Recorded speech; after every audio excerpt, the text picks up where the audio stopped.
참 특별히 이제 우리 한국의 기독교가 많이 세상 사람들로부터 지탄을 받고 조롱을 받고 있는데요. 우리가 우리 자신부터 그리스도 안에서 행하고 또 영향력을 끼치는 가운데 참 영향력을 회복해 나가는 역사가 이루어졌으면 좋겠습니다. 우리 옆에 분들에게 인사할까요? 우리 신자로서의 영향력을 회복합시다. 서로 한번 격려하며 인사하겠습니다. 네, 신자로서 영향력을 회복하시기 바랍니다. 자, 요절 말씀 23절입니다. 우리 함께 읽고 제가 기도하고 시작하겠습니다. 시작. 무슨 일을 하든지 마음을 다하여 주께 하듯 하고 사람에게 하듯 하지 말라. 고마우신 하나님, 새해를 시작하는 저희들에게 골로새서 말씀을 통해서 참 귀한 방향을 주신 것을 감사합니다. 코로나로 어려운 상황이고 또 특별히 참 세상 사람들로부터 참 조롱을 받는 교회가 되어버렸습니다. 주님 긍휼히 여겨주시고 저희가 참 예수님과 깊은 사랑의 관계성 속에서 예수님 안에 행하고 참 영향력 있는 신자들로 살아낼 수 있도록 축복하여 주시기를 기도합니다. 오늘 말씀을 통해서 구체적으로 어떤 삶을 살아야 될 것인가 깊이 영접할 수 있도록 도와주시기를 간절하게 기도합니다. 이 시간 성령께서 저희들의 심령 가운데 풍성한 은혜를 허락하여 주시옵소서. 감사하고 모든 말씀 주 예수 그리스도의 이름으로 기도하였습니다. 아멘. 지난해 여름이죠. 8월 30일 날 기독교 8대 언론과 코로나19 설문조사 TF팀이 코로나19의 그 종교 영향 그리고 일반 국민들의 기독교 인식조사 결과에 대한 보고를 발표했습니다. 누구나 예상할 수 있듯이 이 보고서를 보면 불교와 카톨릭은 코로나19 이전이나 이후에 큰 변화가 없었습니다. 그러나 유독 기독교는 더 나빠졌다는 결과가 나왔습니다. 이 표를 보면 제일 위에 게 이제 기독교인데요. 그 진한 청색으로 되어 있는 게 오히려 나아졌다라고 응답한 사람입니다. 1000명에게 이제 설문을 했는데 그래서 1.9%에 해당되고 코로나19 이전이나 뭐 지금이나 별 상관이 없다 하고 대답한 사람이 34.8%였습니다. 그리고 더 나빠졌다고 말한 사람이 63.3%였습니다. 그리고 코로나19 대응에 있어서 기독교가 잘못하고 있다는 의견이 대부분이었습니다. 74%나 되었습니다. 이는 코로나19로 인해 기독교에 대한 이미지가 더욱 나빠졌음을 말해주고 있습니다. 자, 그렇다면 왜 이런 나쁜 결과가 나왔고 또 이것을 만회하기 위해 필요한 것이 무엇일까요? 보고서에는 코로나19 이후에 기독교가 가장 힘써야 할 것이 무엇인가라는 설문조사도 있었습니다. 그 결과 가장 많은 의견이 윤리와 도덕 실천운동, 이것이 34.8%였습니다. 그리고 사회 약자 구제 및 봉사가 24.1%였습니다. 뭐 정부와 소통 12%, 또 뭐 사회 인권운동 이것이 이제 8% 이렇게 나왔습니다. 참 이 결과를 통해서 볼 때 기독교가 국민에게 신뢰를 잃게 된 원인은 바로 신자들이 윤리와 도덕을 실천하지 못하였기 때문임을 알 수 있습니다. 또한 그것을 회복하는 것은 신자들이 다시 윤리와 도덕을 회복하고 영향력 있는 삶을 살아가는 것임을 보여주고 있습니다. 자, 오늘 말씀에서 사도 바울은 신자들이 실제 삶에서 어떻게 살아야 되는가를 우리에게 가르쳐주고 있습니다. 가정이나 사회 구성원에 따라서 남편과 아내, 또 부모와 자녀, 또 종과 상전이 어떤 삶을 살아야 되는가, 그리고 신자들은 세상 사람들에게 어떻게 대하고 살아야 되는가, 이것을 보여주고 있습니다. 본문 말씀을 통해 우리가 지금 어떻게 살고 있는가 한번 자신을 돌아보고 정말 하나님이 원하시는 뜻 가운데 살기로 결단하는 시간이 되었으면 좋겠습니다. 그래서 올 한 해 우리를 통해서 조금 더 기독교에 대한 영향력이 좋아질 수 있기를 간절히 기도합니다. 자, 제1부 신자의 가정생활 18절에서 21절 말씀입니다. 바울은 신자의 삶을 가르침에 있어서 가장 먼저 가정 문제를 다루고 있습니다. 여러 가지 통계나 경험으로 볼 때 사회의 모든 문제는 바로 가정에서부터 출발합니다. 우리나라 속담에도 가화만사성이라고 그랬죠. 집안이 화목해야 모든 일이 잘 풀리게 됩니다. 자, 그렇다면 신자의 가정생활은 어떠해야 할까요? 첫째, 남편과 아내들에게 권면합니다. 18, 19절입니다. 자, 우리 18절을 자매님이 읽고 또 19절은 형제님이 읽어보겠습니다. 자, 시작.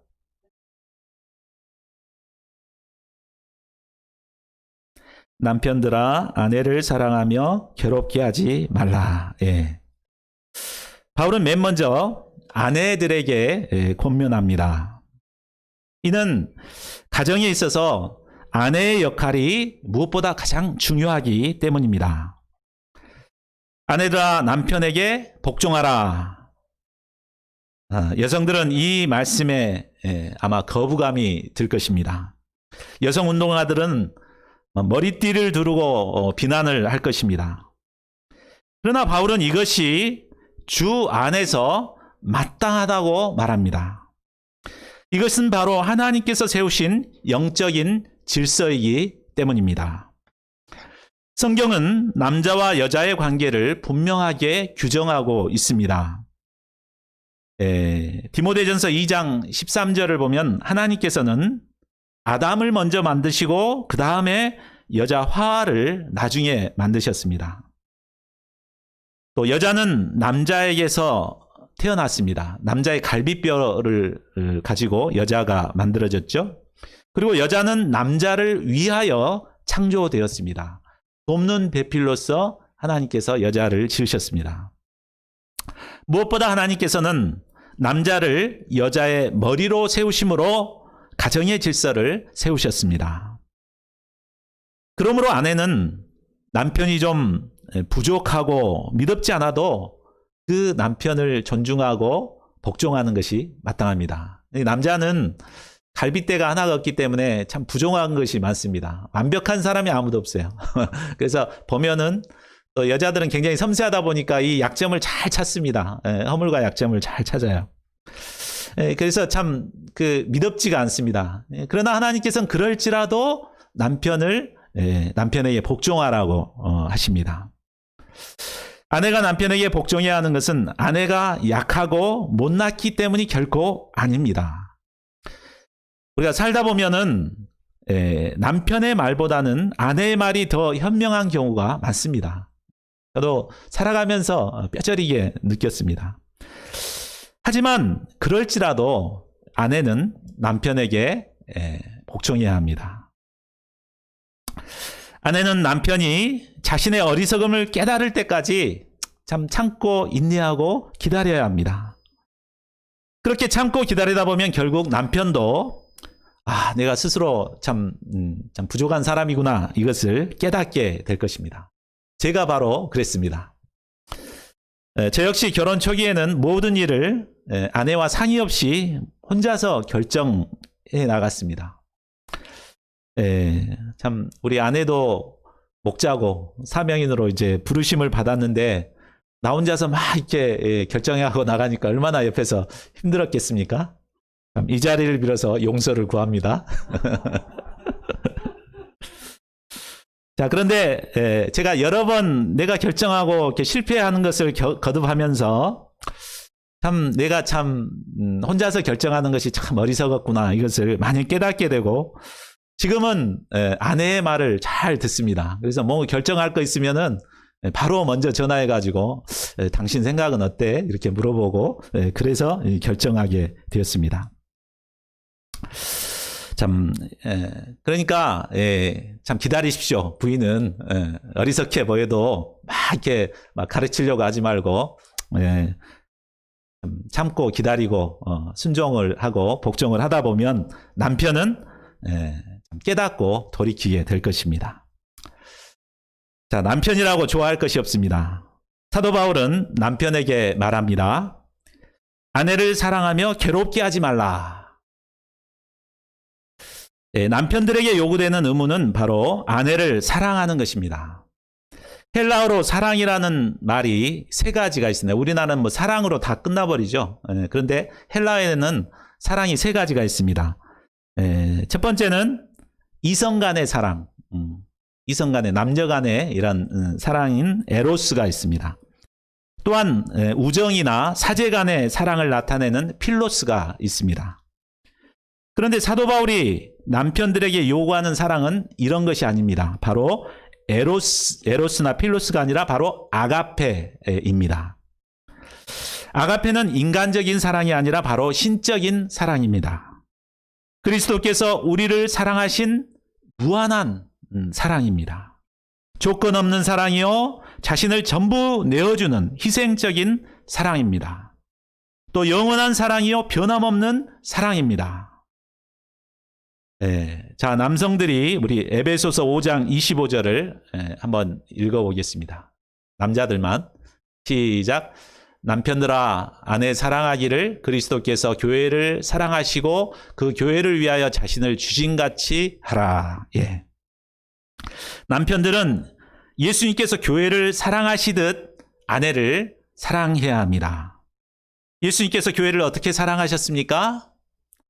교회는 예수님의 십자가의 죽으심과 부활을 통해서 탄생하게 되었습니다.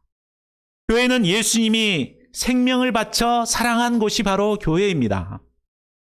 이 예수님처럼 남편들은 아내를 목숨을 바쳐서 사랑해야 합니다. 아멘을 안 하시네. 자매님은 아멘 하는데 우리 형제님들이 아멘을 안 하십니다. 제가 다시 하겠습니다. 우리 남편들은 이 예수님처럼 아내를 사랑해야 합니다. 아, 그렇죠. 자, 사도 바울은 더 나아가서 아내를 괴롭게 하지 말라고 합니다. 괴롭게 하지 말라는 말은 신체적인 학대뿐만 아니라 마음의 학대까지를 포함한 말입니다. 실제 헬라의 원문을 해석해 보면은 모진 말로 아내에게 상처를 주지 말라라는 뜻으로 쓰여 있습니다. 아내는 남편보다 약합니다. 몸뿐만 아니라 마음이 여리고 아주 감성적입니다. 이 때문에 참 말 한마디에도 마음의 상처를 받기 쉽습니다. 남편이 무심코 던진 말 한마디에 아내의 삶이 무너질 수도 있습니다. 저는 멋모르고 결혼 초기에 참 가정교육을 어떻게 받았냐 이 말을 한마디 했다가 아주 그냥 혼이 난 적이 있습니다. 그러니까 말 한마디 이렇게 잘못했을 때 이렇게 상처를 받고 굉장히 힘들어 하시더라고요. 예. 참 아내가 가정에서 자리를 한 달간 없다고 한번 생각을 해보십시오. 엄마가 이 가정에 안 계신다. 예? 모든 것이 엉망진창이 될 것입니다. 그러므로 남편은 늘 아내에게 감사하고 아내를 사랑하고 특별히 아내를 괴롭게 하지 않도록 말조심을 해야겠습니다. 자, 둘째, 아들에게 권면합니다. 20절입니다. 자, 이제 사도 바울은 자녀에게 말합니다. 우리 자녀들 한번 20절 같이 읽어보겠습니다. 자, 시작.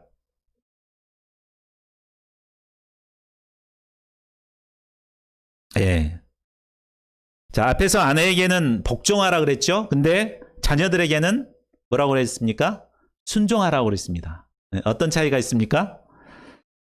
아내가 남편에게 복종하는 것은 가정의 질서를 세우기 위해 힘들지만 억지로라도 해야 하는 것이 이제 복종이죠.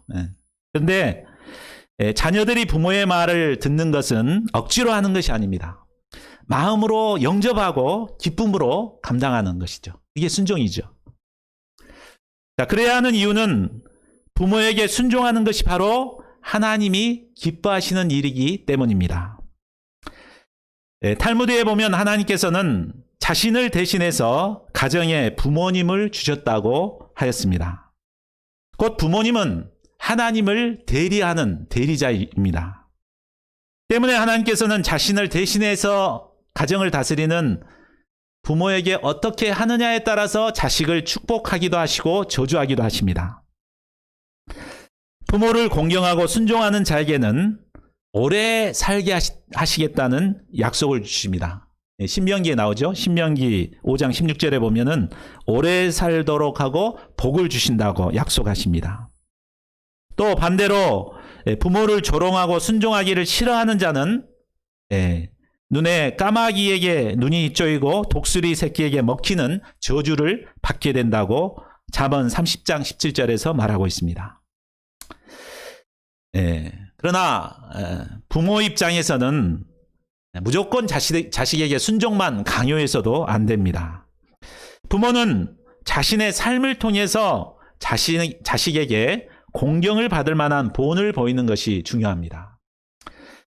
자녀는 부모의 말로 하는 가르침보다는 부모의 삶을 본받아서 살아가게 됩니다.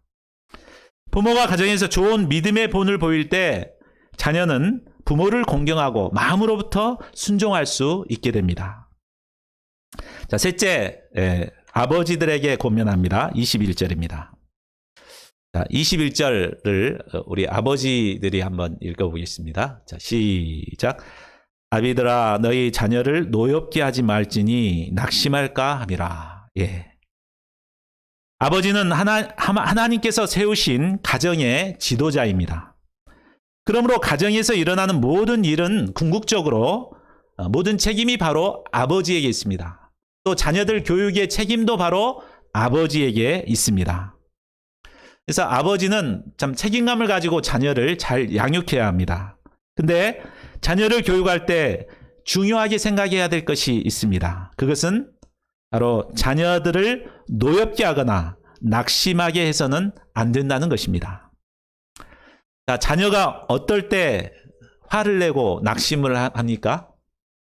우리 안드레 목자 아빠가 어떻게 할 때 굉장히 화가 납니까? 용돈을 안 줄 때. 네, 너무나 현실적이네요.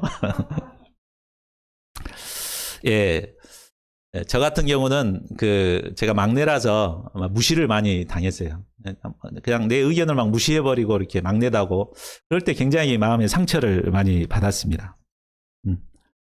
또 우리 특히 한국 남자 아버지들 같은 경우는 굉장히 권위적인 아버지들이 많습니다. 막 권위적으로 막 이렇게 요구하고 그럴 때 이제 상처를 받기도 하고 자기 기준만 고집하며 자식의 입장은 전혀 생각하지 않고 막 말할 때 참 상처를 받습니다. 내가 네 같은 환경에서 자라났어 봐라. 내가 얼마나 공부를 잘했겠냐 하면서 나 때는 말이다 이랬다 막 이렇게 이제 많이 부모님들이 얘기하죠. 그러니까 이제 막 화가 나죠. 자기 입장도 생각해 주지 않으니까. 또한 아버지가 어떤 편견을 갖고 자녀를 판단한다거나 또 일관성 없이 자녀를 대한다거나 뭐 형한테는 너그럽게 하면서 나한테는 또 안 해주고 이렇게 한다거나 또 다른 사람과 비교하면서 깎아내릴 때 야 친구 아들은 이랬다더라 너는 왜 그 모양이냐 막 이렇게 비교당하면 굉장히 상처를 받습니다. 자, 대개 문제의 자녀를 보면 언제나 문제의 아버지가 있음을 보게 됩니다. 그러므로 아버지는 자녀를 가르치고 교육하기에 앞서서 먼저 자녀를 이해하려고 노력해야 합니다. 눈높이를 낮추어서 자녀가 어떤 고민을 하고 있는가 또 하나님의 마음을 품고 끝까지 사랑으로 품고 감싸줘야 합니다. 그래야 할 때 자녀는 부모의 사랑을 받으면서 반듯한 성인으로 자라나게 될 것입니다. 이처럼 신자는 가정에서부터 하나님이 기뻐하시는 아름다운 가정을 이루기에 힘써야 합니다. 저희 모두가 올 한 해 아름다운 가정들을 이루어 가시기를 기도합니다. 제2부 신자의 직장 생활입니다. 22절에서 4장 1절까지 말씀입니다. 이제 사도 바울은 종과 상전에 대해 말씀합니다. 당시 로마에는 인구의 절반이나 해당되는 약 6천만 명의 노예가 있었다고 합니다. 전쟁 포로들이 많고 가난한 자들이 많았기 때문에 대부분이 노예들이었습니다. 종은 로마를 지탱하는 경제활동의 기초였습니다. 또 그들을 다스리는 상전은 사회 지도층이었습니다. 이들의 삶이 그 사회를 이끌어가는 아주 중요한 역할을 하고 있었습니다. 첫째, 피고용인들에게 권면합니다. 자, 22절에서 25절 말씀입니다. 사도 바울은 먼저 종들에게 말합니다. 우리 22절, 23절도 한번 같이 읽어볼까요? 시작. 종들아 모든 일에 육신의 상전들에게 순종하되 사람을 기쁘게 하는 자와 같이 눈가림으로만 하지 말고 오직 주를 두려워하여 성실한 마음으로 하라. 무슨 일을 하든지 마음을 다하여 죽게 하듯 하고 사람에게 하듯 하지 말라. 예. 예. 종들은 육신의 모든 일에 있어서 육신의 상전에게 순종해야 합니다. 상전이 시키는 일이 마음에 들지 않고 안 입겁고 참 치사하더라도 자기를 부인하고 순종해야 합니다. 순종하는 신용만 내지 말고 하나님 앞에서 두렵고 떨림으로 성실한 마음으로 감당해야 합니다. 무슨 일을 하든지 마음을 다하여 주님을 섬기듯이 섬기고 사람에게 하듯 하지 말아야 합니다. 자, 여기서의 종은 오늘날로 본다면 직장에 채용되어 일하는 모든 셀러리맨을 말한다고 볼 수 있습니다. 남 밑에서 일하는 피고용인들은 대부분 직장 상사가 볼 때는 아주 열심히 일하는 척을 합니다. 그러나 상사가 보지 않을 때는 컴퓨터로 주식을 한다거나 딴짓을 하는 경우가 많습니다. 그러나 우리 신자들은 직장 상사가 보건 보지 않건 하나님 앞에서 자신의 업무를 마음을 다하여 성실하게 감당해야 합니다.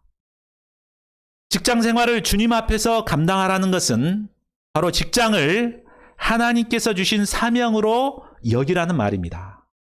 우리가 옛날에는 직장을 아르바이트로 생각하고 교회에 나와서 일하는 것을 사명이라고 생각을 했습니다. 그러나 그렇게 생각하면 안 됩니다.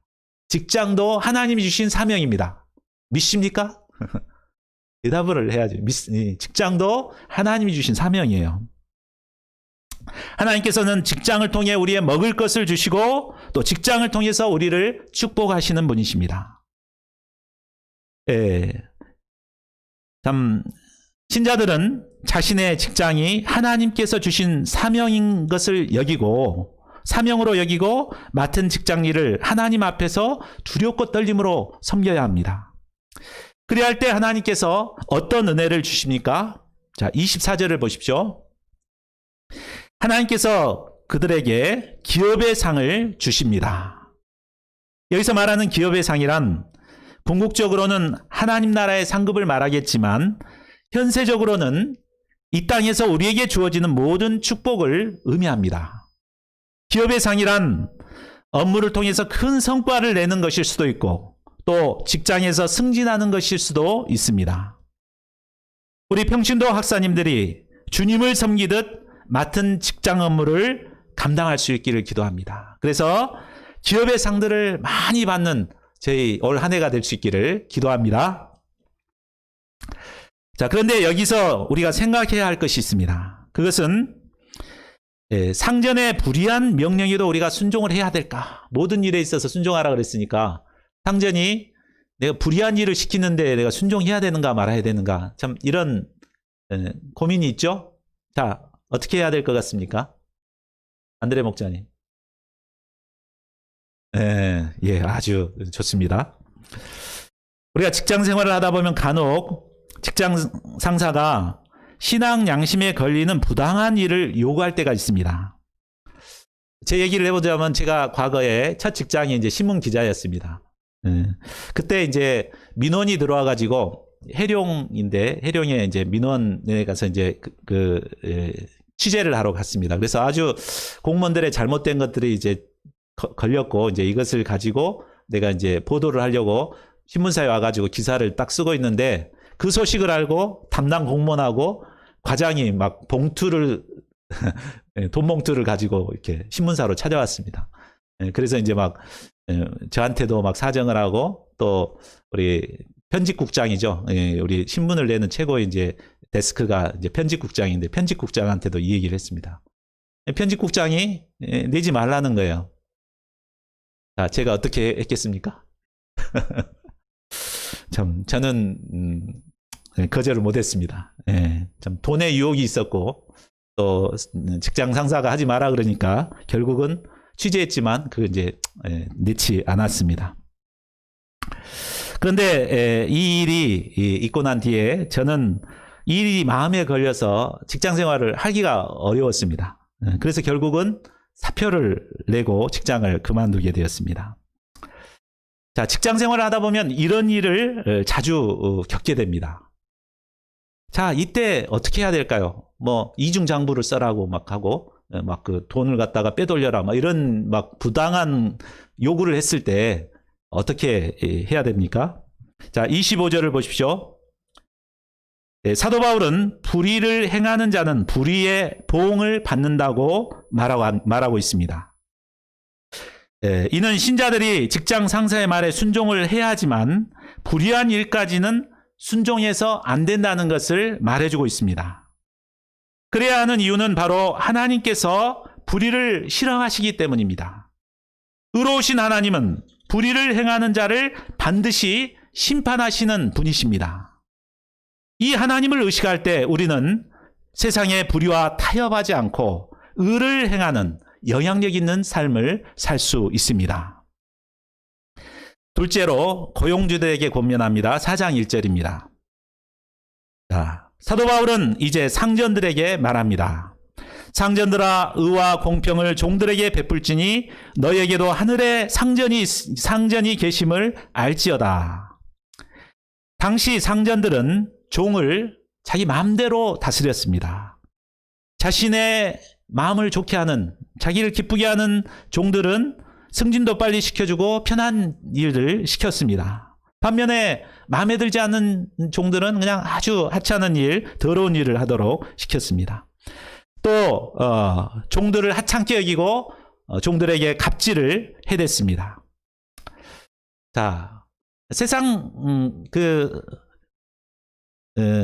상전들이 그렇게 할지라도 우리 신자된 상전은 결코 그렇게 해서는 안 됩니다. 어떻게 해야 됩니까? 의와 공평을 베풀어야 합니다. 차별 대우를 해서도 안 되고 능력에 맞게 공평하게 일을 맡겨야 합니다. 열심히 일한 사람들에게는 휴식도 보장해서 휴가도 보내주고 또 일한 것에 대한 임금도 제때제때 지불해 주어야 합니다. 그래야 하는 이유는 그들보다 높은 하늘의 상전이 계시기 때문입니다. 종들의 성김만 받다 보면 상전은 하늘 높은 줄 모르고 교만에 빠질 위험이 있습니다. 하나님께서는 장차 상전들이 의와 공평으로 종들을 다스렸는가 그렇지 않았는가로 심판하실 것입니다. 이 하나님을 의식하게 될 때 우리는 겸손히 의와 공평을 실천할 수 있습니다. 자, 제3부 세상 사람들에 대한 자세입니다. 5절 6절입니다. 자, 5절은 외인, 즉 예수님을 믿지 않는 세상 사람들과의 관계에 대해서 말하고 있습니다. 외인을 대할 때는 먼저 지혜로 행하라고 말합니다. 예수님께서도 제자들을 세상에 내보내실 때 뱀같이 지혜롭고 비둘기같이 순결하라고 말씀하셨습니다. 뱀의 지혜는 어떻습니까? 뱀은 보호색을 갖고 있어서 주변 상황에 적응을 잘하는 그런 지혜가 있습니다. 또 공격할 때와 피할 때를 분별하는 지혜가 있습니다. 그래서 안 될 것 같으면 막 도망가 버리고 될 것 같으면 막 이렇게 머리를 들고 막 싸웁니다. 자, 신자는 이런 뱀의 지혜를 가지고 세상 사람들을 대해야 합니다. 그런데 우리 신자들이 세상 사람들과 함께 지내다 보면 자칫 잘못하면 시간을 헛되이 낭비하는 문제에 빠질 수 있습니다. 이 때문에 사도 바울은 시간을 아끼라고 권면합니다. 이 말은 헛되이 흘러가 버리는 시간을 내 것으로 만들어라는 말입니다. 비대면의 시대에 혼자 지내다 보면 유튜브나 웹서핑, 넷플릭스 같은 것을 보다 보면 시간 가는 줄 모르고 헛되이 시간을 낭비하는 경우가 많습니다. 그러나 신자는 헛되이 시간을 보내지 말고 주어진 시간을 잘 관리할 줄 알아야 합니다. 그래서 주어진 시간에 영적인 성장과 자기 개발을 위해 그 시간을 사용함으로 미래를 준비하는 자들이 되어야 합니다. 자, 6절을 보십시오. 뿐만 아니라 대화에 있어서도 항상 소금으로 맛을 낸과 같은 말을 해야 합니다. 사람들은 모였다면 남을 비난하고 정죄하는 부정적인 말을 많이 합니다. 그러나 신자는 되도록 부정적인 말보다는 긍정적인 말을 해야 합니다. 상대방의 말에 공감하는 말을 해야 하고 상대방을 칭찬하는 말을 해야 합니다.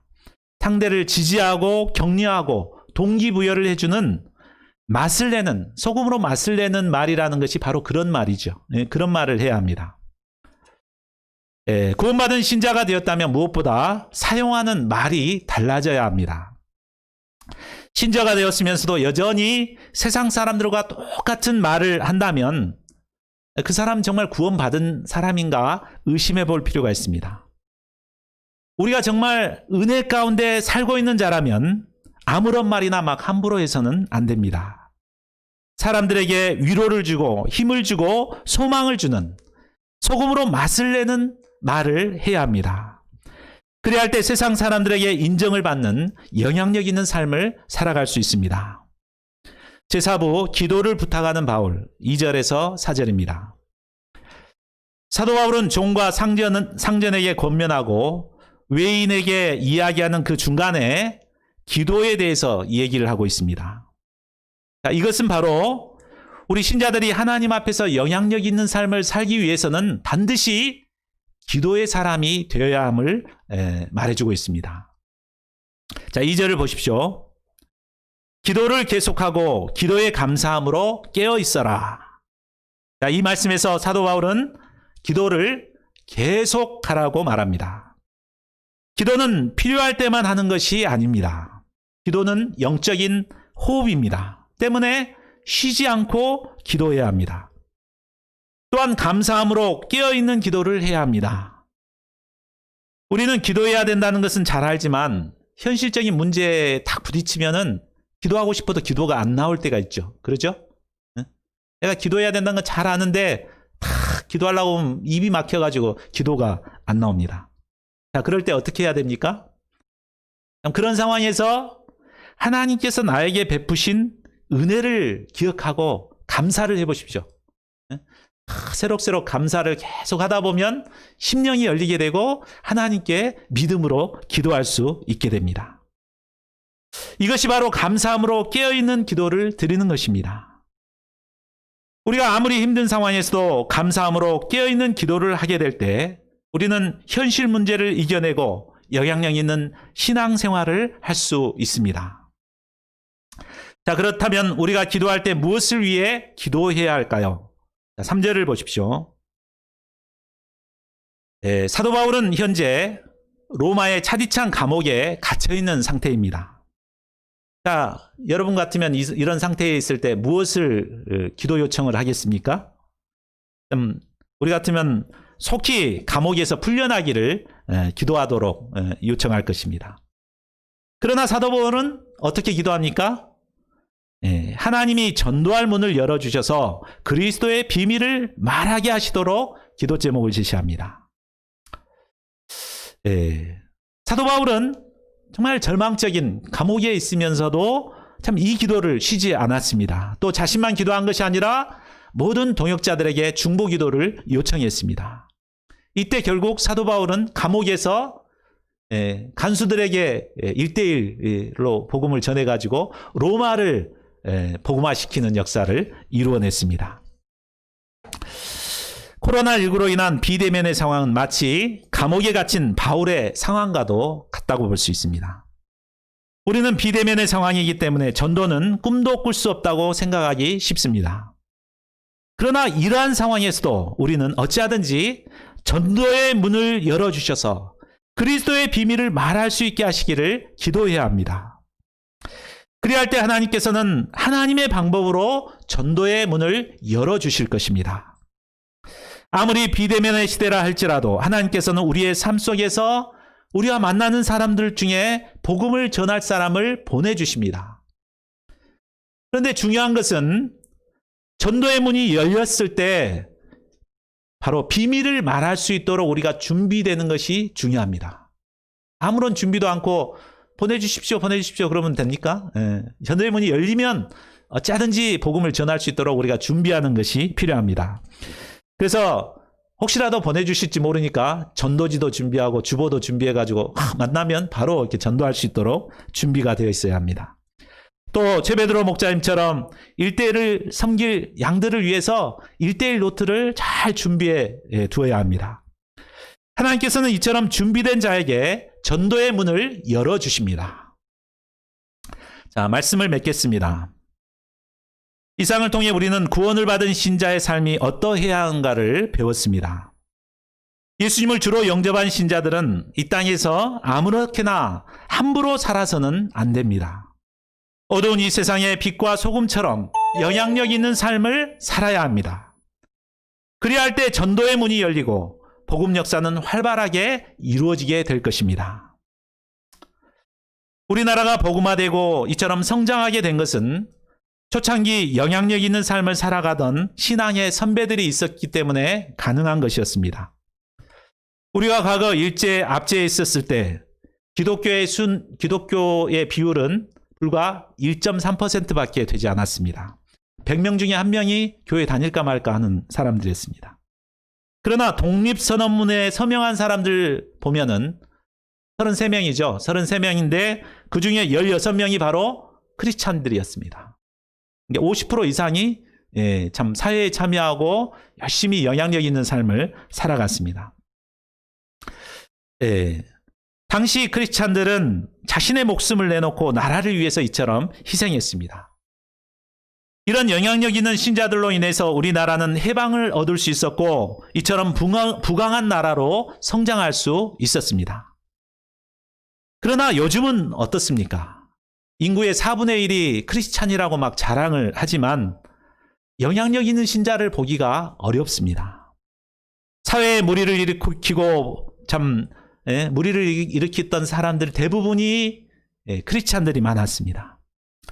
감옥에 가 있는 전직 대통령이 대형교회 장로였습니다. 성추문을 일으키고 사퇴했던 노거던 부산시장도 큰 교회 안수 집사였습니다. 얼마 전 16개월 정인이를 죽게 한 양 부모도 목사님의 자녀요 신자로 알려져 있습니다. 이처럼 신자들이 악영향을 끼치고 있으니 세상 사람들이 기독교를 개독교라고 조롱하는 것은 어쩌면 너무나 당연한 것 같습니다. 자, 이런 상황에서 우리가 과거와 같은 영향력을 회복하는 길이 무엇일까요? 그것은 먼저 우리 자신부터가 혹시 내가 나쁜 영향력은 끼치지 않았는가 자신을 돌아보고 회개하는 것일 것입니다. 그리고 가정에서부터 그리고 직장과 사회에서부터 무슨 일을 하든지 주님 앞에서 의를 행하며 살아가기에 힘쓰는 것입니다. 사람이 보건 보지 않건 주님을 섬기듯 섬기는 삶을 사는 것입니다. 그래야 할 때 세상 사람들이 우리를 달리 볼 것입니다. 야, 정말 교회를 다닌 사람은 뭔가 달라도 다르구나. 나도 저 사람처럼 교회 좀 다녀봐야 되겠다. 이런 말을 하게 될 것입니다. 올해 저희 모두가 주님 안에서 행함으로 영향력 있는 삶을 살아갈 수 있기를 기도합니다. 그래야 할 때 꽉 막혀있는 전도의 문도 열리게 될 것입니다. 2021년 새해 이런 놀라운 역사가 우리를 통해 일어나게 되기를 간절히 기도합니다. 요절 말씀 읽고 우리 함께 기도하는 시간 갖겠습니다. 시작. 무슨 일을 하든지 마음을 다하여 죽게 하듯 하고 사람에게 하듯 하지 말라. 이 시간